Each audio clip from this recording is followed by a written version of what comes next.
Hola, nosotros somos los destructores. Sí, nos vamos a tirar por esta rampa. Sobre. Déjalo, César. Pues ya, yo me aviento primero y ahí vienes tú. No, sale, tú aviéntate. Adiós, amigos. Sí. ¡Ay, güey! César, ¿Vas? ya me dio miedo. Aguántatelo. No, Ándale, ya para ir por el raspadito. tengo miedo. Ya te habías aventado. Por favor. ¿Te me vas a rajar? No, aviéntate, ándale. Una, dos, Sobre. sí. 1, 2, sobre. Me da mucho miedo, César. Pero pues ya lo habías hecho. Me da mucho miedo. Te está viendo todos los arañas del mundo. Estamos en vivo. No me quedes mal. Estamos en vivo. No, sí.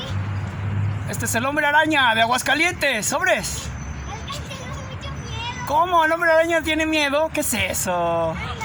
No, ya véngase. Vamos por el raspadito. Pues ya aviéntate. 1, 2. Vamos por el raspadito. Ya está. Vámonos. 1, 2. Vámonos. Tú puedes. Pues yo ya me aventé. Tú puedes, vamos. Tengo un poco de miedo, pero bueno. Aviéntese con todo y miedo. Tengo miedo, César. El hombre araña siempre tiene miedo cuando se avienta, pero se avienta. Échele, aunque tenga miedo. Vámonos. Va la buena. 3. Cámate la cara y ahorita me avientas. ¿Sabes? Como en un minuto. Ya está grabado, 1000 minutos. Ya, vámonos. ¡Sas! 3.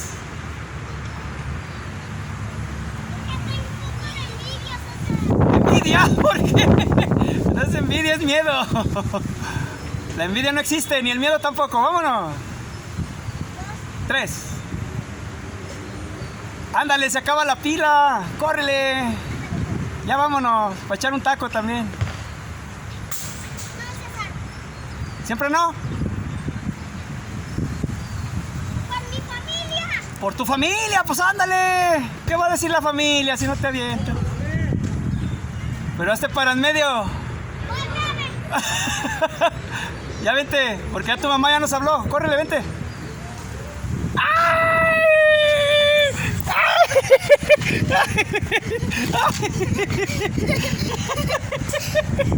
Ese es mi gallo, se aventó con todo y miedo. Otra. ¿Otra vez? ¡Oh! Ya no tengo.